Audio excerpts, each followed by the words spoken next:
Welcome to my channel. మరో వీడియోతో మీ ముందుకు వచ్చేసింది మీ చేతు మమ్మ. ఈరోజు వీడియో ఎంతో హెల్దీ అయిన మసాలా కిచిడి. మరి మనం ఏం చేసుకుందాం, ఇందులో ఏమేమి వేద్దాం, ఎలా చేద్దాం అనేది చూసేద్దాం. వచ్చేయండి. మరి ముందైతే అందరు నాకు ఒక హాయ్ అయితే చెప్పేసుకోండి. ఇక మన వంటలోకి వస్తే ఒక చిన్న గిన్నె తీసుకొని అందులో సగం గ్లాసు బెబ్బరపప్పు, మనం బెబ్బరపప్పు ఎంత తీసుకున్నామో దాంట్లో పావు వంతు పెసరపప్పు.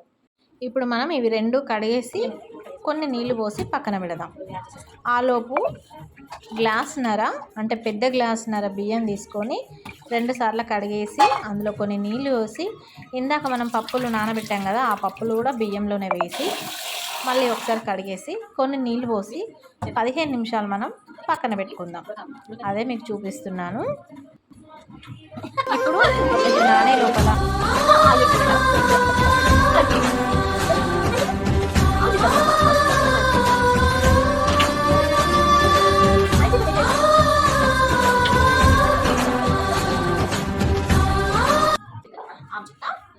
చేతునైతే కాస్త గారబం చేసి కిందికి దింపి టీవీ అయితే చూడమని పంపించేశాను. ఇప్పుడు మళ్ళీ మనం వంటలోకి వచ్చేద్దాం. కూరగాయలు కట్ చేస్తాను అన్నాను కదా, ఏమేమి కూరగాయలు కట్ చేశాను, ఏం వేశాను అనేది వంట చేసుకుంటూ మీకు చూపిస్తాను. అయితే నేను ఇప్పుడు ఇంట్లో స్వామిమాల వేశారని అన్నాను కదా, 23 తారీఖు హనుమాన్ జయంతి ఉంది. ఇప్పటి వరకు మనము ఏవి ముట్టకుండానే వంటలు చేయాలి. అయితే ఉప్పు, కారం, పసుపు అన్నీ పాతవి ఉంటాయి కదా, ఏవి కూడా మనం వాడకూడదు. నేను అన్నీ మళ్ళీ ఫ్రెష్గా అన్నీ కొనిపించుకొని, అంటే తక్కువ 23 రోజులకు సరిపడా క్వాంటిటీ ఉన్నాయి, ఒక పావు కిలో, హాఫ్ కేజీ అట్లా అన్నీ తెప్పించి ప్యాకెట్లలోనే ఉంచి అవి మాత్రమే వేస్తున్నా. నా వెనకాల ఉన్న ప్యాకెట్స్ అన్నీ అవే. అయితే ఇప్పుడు మనం వంటలోకి వచ్చేద్దాం. స్టవ్ ఆన్ చేసి కడాయి పెట్టి ఆయిల్ వేసి ముందుగా అయితే బగారా మసాలా సామాన్ అన్నీ వేసుకోవాలి.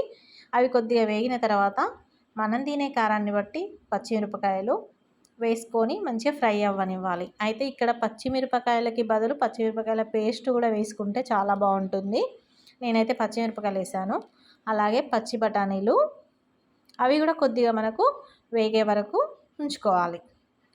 ఇవి కొద్దిగా వేగిన తర్వాత క్యారెట్ ముక్కలు, ఒక క్యారెట్ అయితే నేను వేసానండి, చిన్న చిన్న ముక్కలు కట్ చేసి. ఈ క్యారెట్ ముక్కలు కూడా మనం ఫ్రై చేయాలి. తొందరగా అయితే ఏవి ఉడకవో అవి ముందు వేసుకోవాలి, దాని తర్వాత తొందరగా ఉడికేవి వెనకాల వేసుకోవాలన్నట్టు. ఇప్పుడు ఆలు వేసాము, ఇవి 3 వేసాం కదా. ఇప్పుడు 2 నిమిషాలు ఫ్రై అవ్వనివ్వాలి. ఇందులోనే ఒక టమాటా చిన్న చిన్నగా కట్ చేసి అవి కూడా వేసేసాను. ఇవి కూడా మనం ఒకసారి కలిపేసేసుకొని కొద్దిగా సాల్ట్ వేసాను, ఎందుకంటే ఈ ముక్కలకు పట్టేలాగా సాల్ట్ వేసాను. తర్వాత కరివేపాకు చిటపట అయిన తర్వాత ఇప్పుడు మనం ముందుగానే నానబెట్టిన బియ్యం, పప్పులు అన్నీ కలిపే పెట్టాం కదా, అవి కూడా వేసేయాలన్నట్టు. నీళ్ళన్నీ పంపేసి బియ్యాన్ని మాత్రం వేయాలి.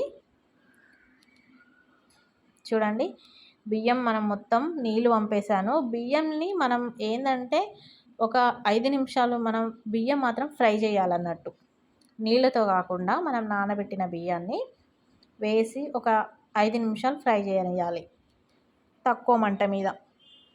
మూత పెట్టేసుకొని చూద్దాం. చూడండి, ఇలా చూడండి, అడుగైతే అంటలేదు, మనం చూసుకోవాలి. తక్కువ మంట మీద పెడితే అయితే అడుగు అంటదు. ఇప్పుడు నేను కిచిడికి సరిపడా నీళ్ళు అయితే వేసుకున్నాను. గ్లాసున్నర బియ్యం కదా, 2 గ్లాసుల నీళ్ళు అయితే ఫస్ట్ వేసాను, ఎందుకంటే మనం నానబెట్టినాం కాబట్టి తొందరగా ఉడికిపోతుంది. కొద్దిగా ఉప్పు, కొద్దిగా నెయ్యి వేసి మళ్ళీ ఒకసారి కలిపాను.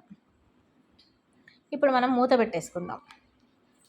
మూత పెట్టేసుకొని ఒక 5 నిమిషాల తర్వాత చూద్దాం. తొందరనే అయిపోతుందండి, ఎందుకంటే ఆల్రెడీ నానబెట్టినాం కాబట్టి ఇందులో అన్ని మసాలాలు అన్నీ వేసేసాం. ఇప్పుడు ఏం పని లేదు, ఇంకా ఆల్మోస్ట్ మొత్తం అయిపోయినట్టే. నీళ్ళు కూడా దగ్గరికి వచ్చేసినాయి. ఇప్పుడు మూత పెట్టేసి మరో 3 నిమిషాల తర్వాత చూద్దాం. ఇందులో బెబ్బరపప్పు, కూరగాయలు ఉన్నాయి కాబట్టి చాలా హెల్దీ. ఏజ్డ్ ఉన్న వాళ్ళకి బలంగా ఉంటుంది, వాళ్ళకి చేసి పెట్టండి. ఇప్పుడు చూద్దామా మరి. చూడండి, వేడి వేడి మసాలా కిచిడి అయితే రెడీ అయిపోయింది.